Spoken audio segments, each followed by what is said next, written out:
I would like to invite Pete to talk with us briefly about the contents of this Dhammacakkappavattana Sutta. Thank you, Pete. I am honored to get to give this. Let's see. Sorry, technical difficulties.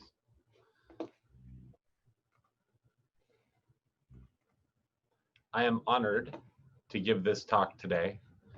This is a special day, a special set of circumstances. In the United States, it's Independence Day. It's the 4th of July. And for Buddhism, it's also a day of independence because it's the full moon anniversary of the first teaching of the Buddha. We talked a little bit about the project I've been doing with bhikkhunis around the world with this sutta. And it becomes, this sutta is the cornerstone of Buddhism. This is the cornerstone of the things that we practice, the things that we do here. It is the setting the wheel of Dhamma in motion sutta. The Buddha comes to his friends and says, here's what I know, and he puts in motion the learning that would help unlock understanding for the people he knew, and then he knew that would carry on, and it has. 2,500 years later, I am surrounded this morning by learned people, great friends who I have gotten to know and know that they are wise, great honorable ajahns from all over the world, and I am so grateful and honored to be here. It's a humbling experience. So as I give this talk on the cornerstone, I would invite my learned friends to consider what I'm offering and ask questions. And when we're done with this discussion, I've invited Ajahn Brian and Ben to correct anything that I may have spoken wrongly about and give any information that they can from their experience to lend understanding to this significant sutta. But I'm going to try to be concise as I discuss this very significant and deep teaching. I want to be concise. The Buddha was concise when he gave this teaching, and the idea here is not that I'm going to repeat the words of the Buddha and then suddenly the heaven and earth will be unlocked, but rather your ability to consider and discern and search for yourself hopefully will be unlocked as you get to understand the sutta better. So I'll begin with a little bit of background about the Buddha and his 5 ascetics for those who are not familiar with the story. The Buddha had a very blessed life as a child and a young man. He grew up in wealth as the leader of his clan and set to become a great leader of his nation. And early on, it was predicted that the Buddha would either be a great leader or he would be a great, wise religious man. So as his life went on, he studied both all the things of the world and all the things of religion. But the thing that perplexed him, it would seem, in his personal story, was that despite what he would do in life, he could not get out of suffering. He came to understand suffering in a profound way, and then came to realize that no matter what, no matter what wealth he had, no matter who wise people he surrounded himself with, he still saw that suffering was a problem in his life that could not be avoided. And this eventually led him to seek for himself and go out as a recluse and study the Dhamma, study the truth and teaching for himself. He studied with many teachers and frequently was the best student of his class, would learn and understand his teachers and eventually leave those teachers, as he constantly found that despite his wisdom and knowledge, excelling, he still couldn't avoid the suffering. He still could not find lasting happiness. And eventually this led him to practice with 5 very learned, very strict living ascetics who lived in the wilderness, with the goal that if they came to fully understand suffering and pain, that they may overcome it.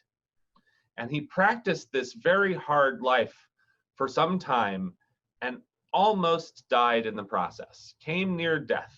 And it was the act of compassion of a milkmaid offering him food that made a turn for him when he took a little food, took a little bath, and stepped away from that hard life.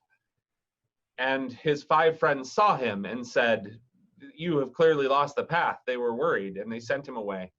And Siddhartha Gautama wandered off by himself to finish asking the question. Still, after all of his efforts and all of his suffering, he finds himself saying, okay, and then what? Still, I have not beaten suffering. Still, that has not been the answer. Through his practice, his meditation, and his enlightenment, he came to understand what was the root of the problem and how it could be overcome.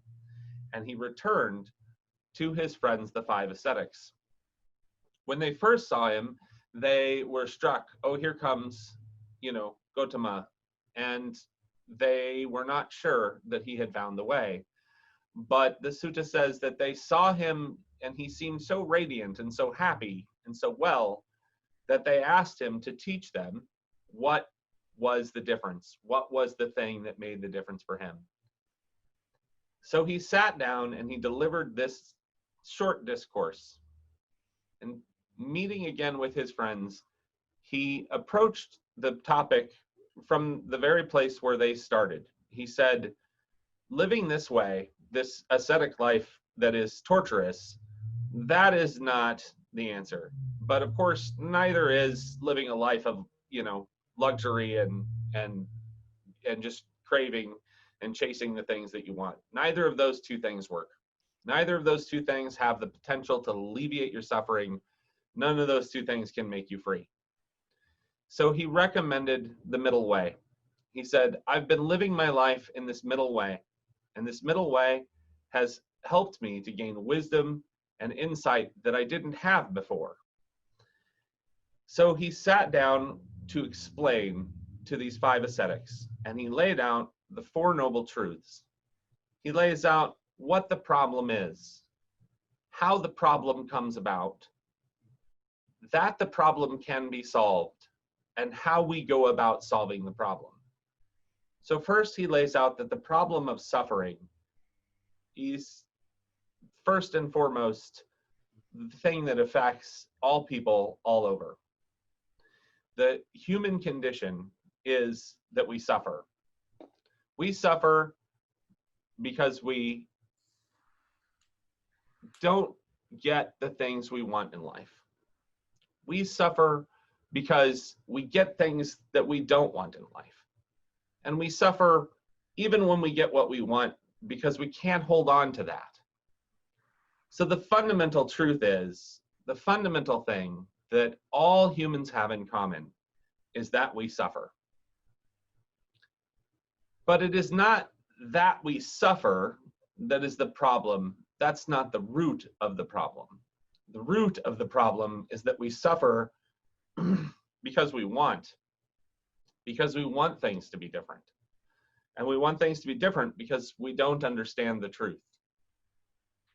There is, in fact, a way to live our lives where we can experience profound peace and realize truth for ourselves.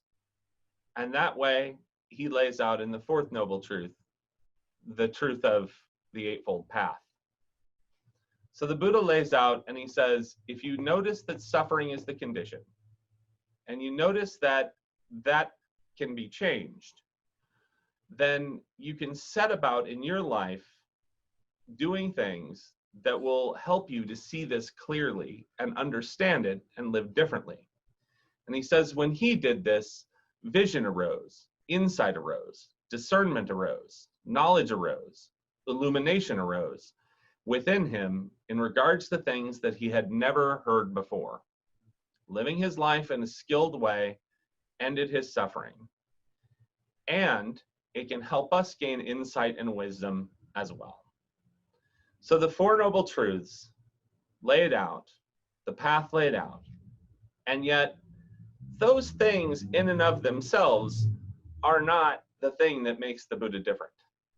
The thing that made the Buddha different, set him aside from all other teachers, is that he looked at the Four Noble Truths and asked of the significance, and he found the truth of dependent origination, and he realized impermanence.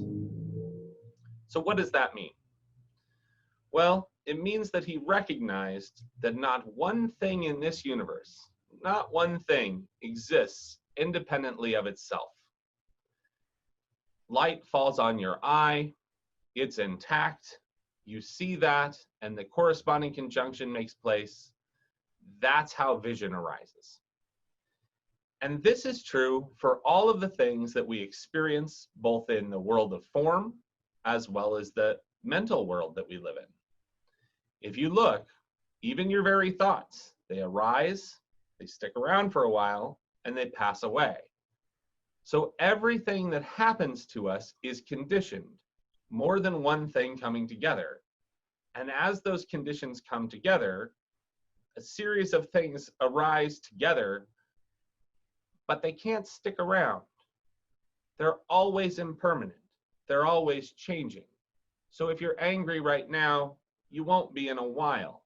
And if you live in a great and big and beautiful house, someday it'll turn to dust. And that is the truth that set his understanding apart.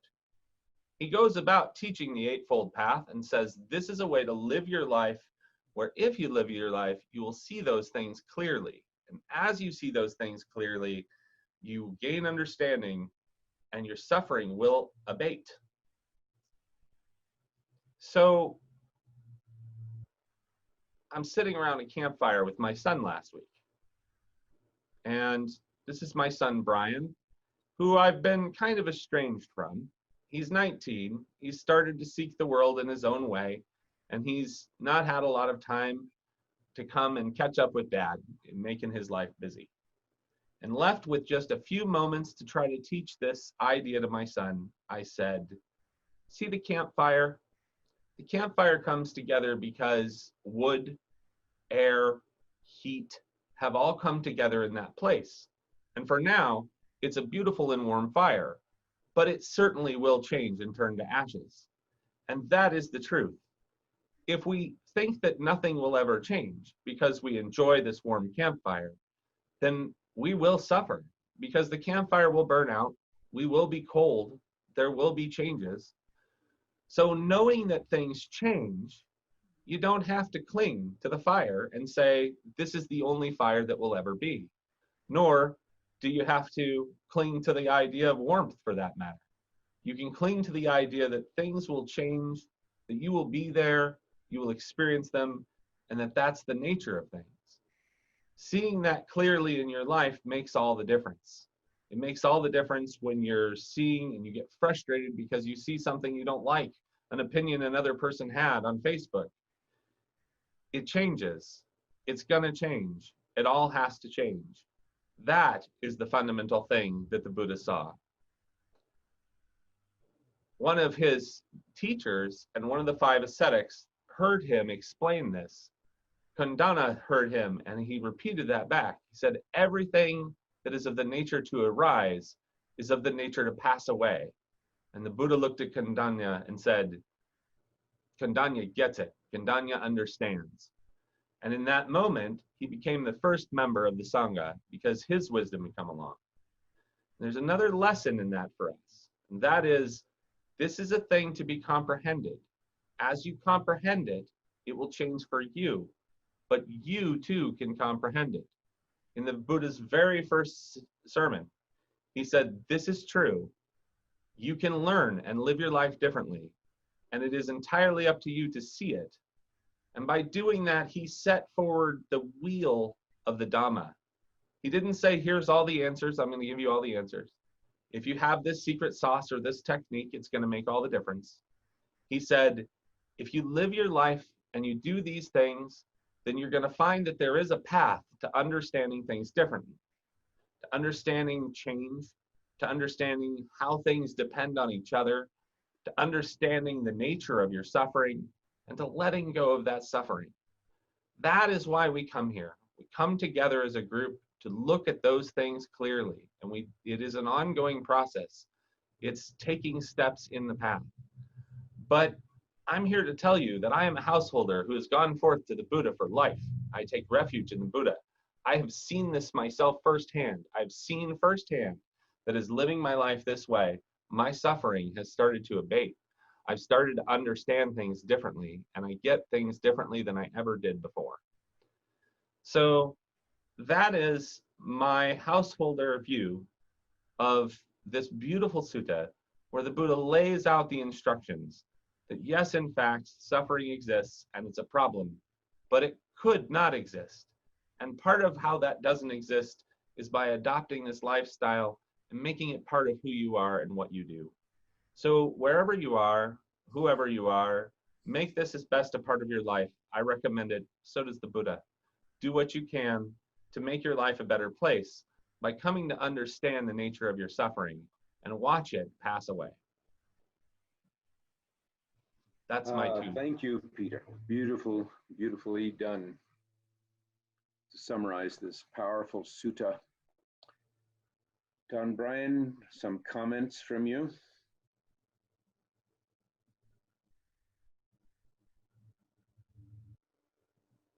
I think that was nicely said, Pete. It's probably not too much I would add, but just to agree that the emphasis is always going to be on the experience. And when we approach any kind of Dhamma teaching, I think that's the thing that we always need to focus on, and I think you have, is the importance of personal experience. In the sutta where the Buddha lays out the Eightfold Path, and actually Tom and I were talking about that a little bit this morning, there tends to be sometimes, especially in the West, the tendency to take a lot of things out of context. And I appreciate that the sutta lays out all of the path. Westerners, we like to pick out, oh, we're just going to practice the meditation, we're just going to do this, we're going to do that. But the Buddha was teaching a comprehensive way of life that affects everything. It affects how we make our living, it affects the way that we see things, it affects how we conduct ourselves with others, just all aspects of what we're doing. And so it's not even so much that we see or understand things differently, but just that we understand things. If we practice the right way, we understand them. And not even see things differently, but if we practice correctly, we see them. And that's where we have a true appreciation of what the Dhamma is teaching us, and get to know ourselves, get to know this world we're in, and to see what really is going on. It's a powerful sutta, and I suspect it was probably simplified, of course, for memorization purposes, but to reflect on it and to put it into practice is what makes the difference. It's where we step into the Sangha as participants and not just observers. So yeah, very, very powerful. I don't really have anything to add. Well, thank you, Ton Brian. This sutta has always struck me, having chanted it in Pali, how the key elements of the teachings of the Buddha are continually repeated throughout the sutta, where the Eightfold Path and its components are repeated over and over and over again. And then the lines that you hear in the morning chants are also repeated, that birth is suffering, aging is suffering, and death is suffering. It includes sorrow, lamentation, pain, grief, and despair are all forms of suffering. Association with the disliked is suffering. Separation from the liked is suffering. Not attaining what one wishes is suffering. In brief, the 5 focuses of the grasping mind are dukkha, are suffering. Anything that we cling to without understanding and knowledge will bring us dissatisfaction, unhappiness, and lack of the cool, calm, refreshing winds of the Dhamma. Seeing things clearly, just as they are, is the key and the heart to revealing the Dhamma within oneself. We attempt to see things just as they are by naming in this technique, where we see, where we know just what is happening when it is happening. The Buddha also mentions in this sutta that it wasn't until he fully realized the 4 Noble Truths and the Eightfold Path within himself with complete understanding that he was first able to proclaim this. So this is not just an intellectual thing that has happened to him. This is experientially something that happened to him. He saw this in his own practice. And as we progress in our development as practitioners, when you realize the 4 Noble Truths through actual practice experience in your life, then you have absolutely entered the stream towards your own freedom and enlightenment. And gradually, as you remove more and more defilements within your being, you become freer and freer, lighter, calmer, more insight arises, more peace arises, true enlightenment arises within you. I posted the Dhammacakkappavattana Sutta online for you to print out and to use occasionally in your practice to see, have I realized the 4 Noble Truths? Have I seen elements of the 4 Noble Truths in my life? So that you can check your own progress as you move along in the Dhamma.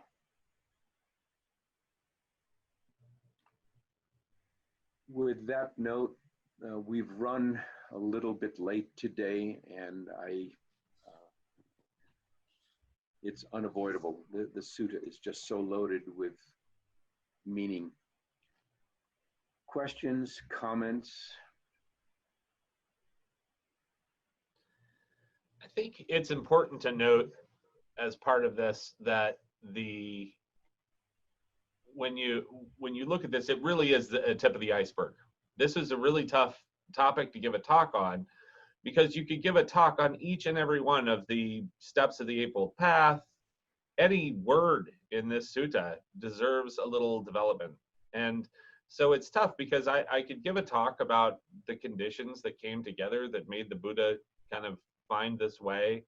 The fact that he was a human like us seeking, there's all sorts of talks, but this one fundamentally is just lays out, here's what I've seen, now go look for yourself. And I think it's important that as practitioners, we ask the question. If you look at it, you've got to go ask, do I agree? He's not selling you anything. He doesn't say, worship me, or worship this, or if you do these things, then it'll all be okay.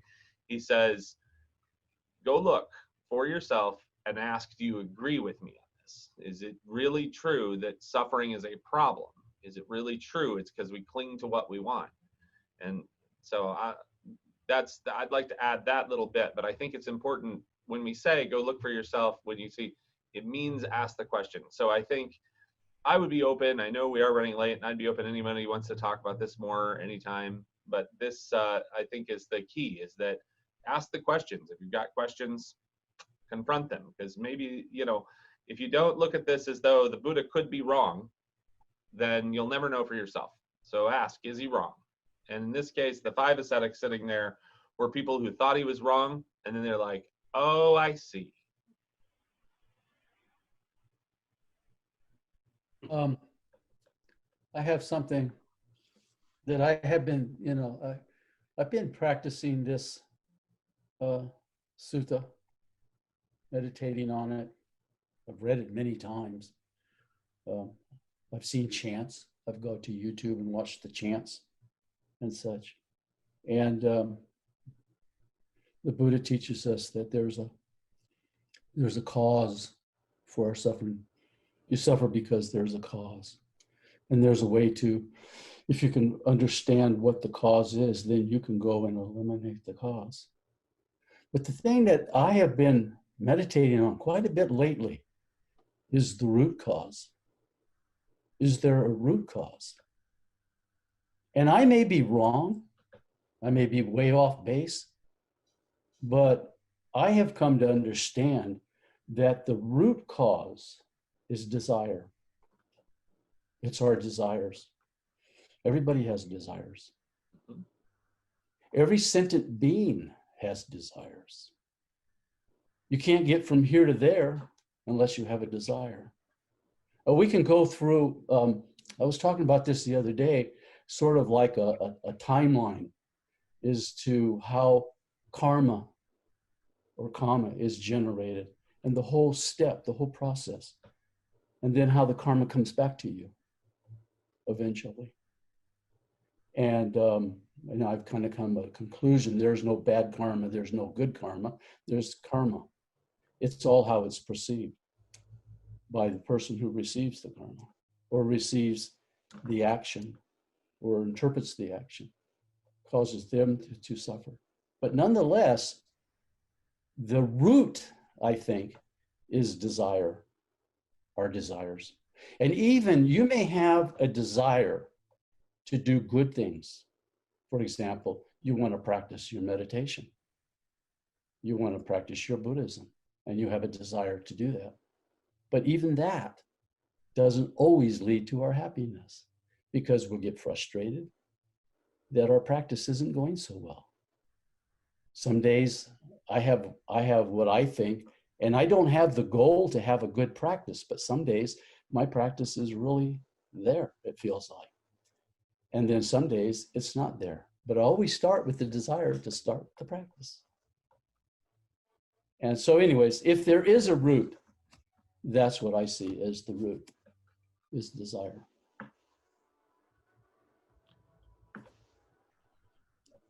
Am I wrong? No, I agree. I mean, that's the second noble truth. As desire is the root. That it's that hanker and want, as Wahula Rapula says, that drives us. And you got to question, okay, so if that's true, if desire is the root, then where's that coming from? Then look there. But you're right, Wayne, because I mean, in the end, this is exactly what this sutta is about. You and I are in agreement, and this is exactly the thing, is that we both have looked. You're talking about looking, I'm talking about looking. You look, and you're going to see the same thing that he sees. That's why it's a noble truth. Is because if you look, you're going to see the same thing that he saw, and that's what he's inviting you to do. And my view is just a bit different, and that is if we're not seeing desire clearly, it's the clear seeing that doesn't necessarily stop the desire. It's just that we're seeing it clearly, and at that point we face choices, wholesome choices, unwholesome choices, and the karma that spins out from that. So we're agreeing in just a broader view. Here is where dependent origination is so key in understanding that if we just see and then understand, then we make better choices following through.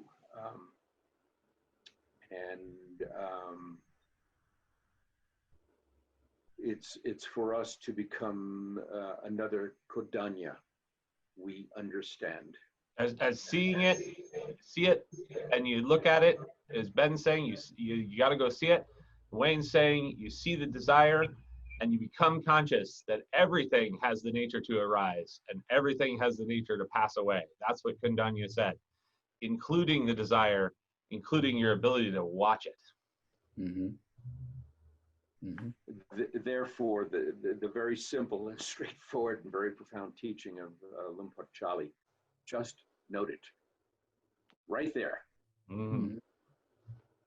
As simple as the statement is, as challenging as that statement is, there is our freedom, right there, at this very moment.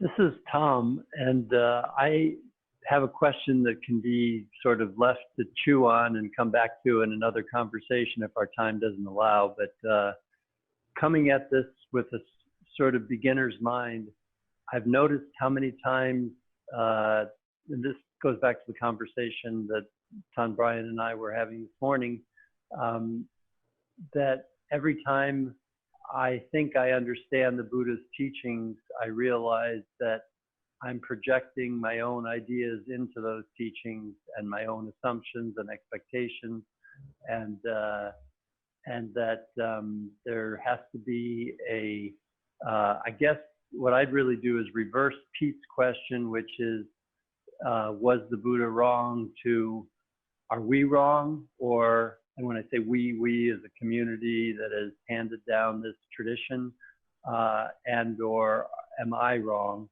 And or needing to learn and grow.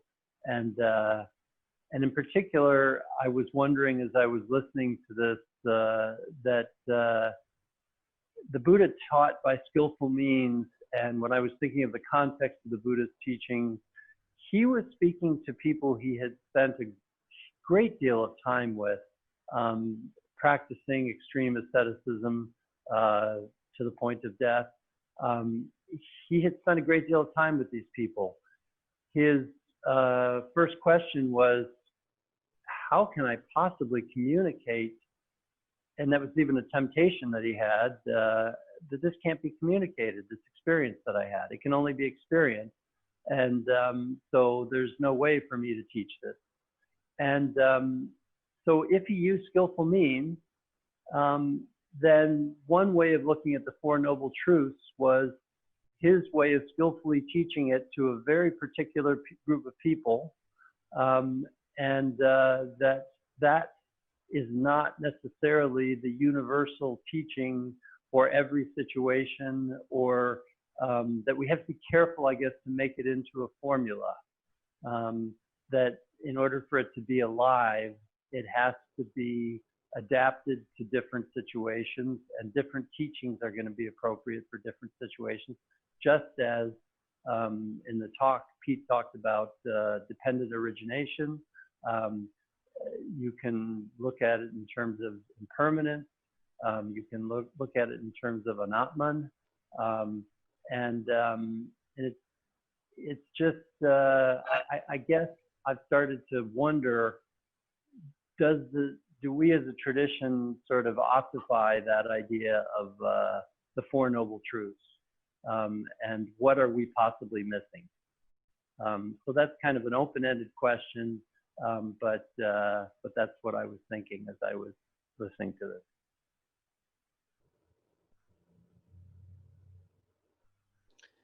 Well, I think it's great that we're asking questions. I think that that's the idea of turning the Dhamma wheel, is that we start the questions, we spin this and we say, okay, so what do you see? You know, what do you think of that? And investigate it for your life. And my experience with the Eightfold Path has been, well, ask yourself, what's it like if I live a life using right speech, adopt right speech for a while, just make myself practice that? What do I see? And so I don't think this sutta was set out to be a rigid list of rules necessarily, but rather, hey, you should go look and see what you see. And here is a path that I know that works. Why don't you go check it out? Is really, I mean, I don't mean to belittle this at all, but I think that's the thing. It's like, if what we're looking for is one thing that we can judge and say this is right or wrong, then we're not seeing that. And a lot of times I think people come to Buddhism and go, well, do I agree? Meh, maybe not. I'll go get a cheeseburger. And they turn away from it versus saying, what do I see here that's of value? Does this make sense? I think we need to stop right here. Let's chew on this. Thank you, Tom, for your insight. Pete, in your working this week with the struggles that are going on around in the world around us, have you realized any new strategies, techniques for dealing with the stresses? Well, it's been a busy week. I've been really steeped in this work this week. It kind of came together quickly. But I would say that my advice is this week to go with this sutta is what I was just saying, was for yourself, look at the Eightfold Path and find one thing that you can do this week that fits into that path. If it's right view, maybe what you do is when you see Facebook, like I said before, you exercise staying in the middle way and exercising loving kindness and compassion. If you say you want to practice right speech, maybe you make it a point to pay attention and note when you have said something negatively about someone that wasn't fair, or when you spoke harshly or out of anger. But pick one. Just pick one. They don't go in order, so just pick one and make it part of your life for 1 week and see, what do you see for yourself? That'd be my tip. Thank you, Pete. And Ton Brian, would you please lead metta for us? Indeed. I would like to add actually one very, very brief, quick last thing. If you look in the world at this moment, we have found that there are Buddhist traditions everywhere at this point, for the most part, all the way from here in the United States, the West Coast, all the way through Asia, North and South. It's all over the continent, and many different schools, many different traditions of Buddhism, but all of them came through that one first discourse. And so you often hear that all the Dhamma teachings really go to expand on the teaching of the Four Noble Truths.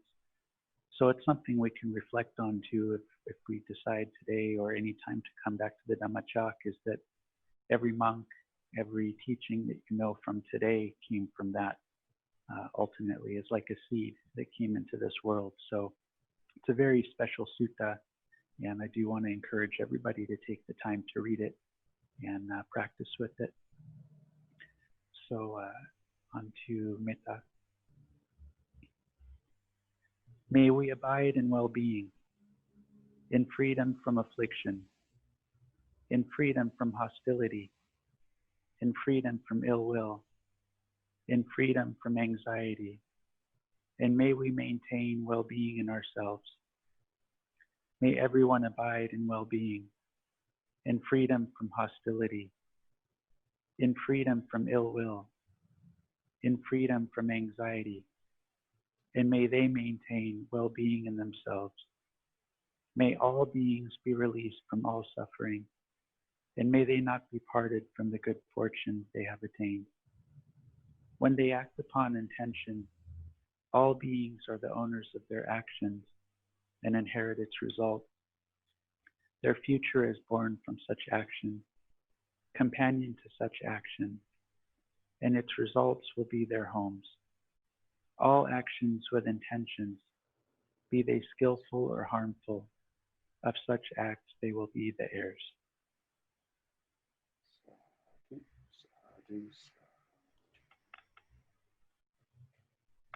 Thank you for coming together. Everyone practice well. Hope to see you all again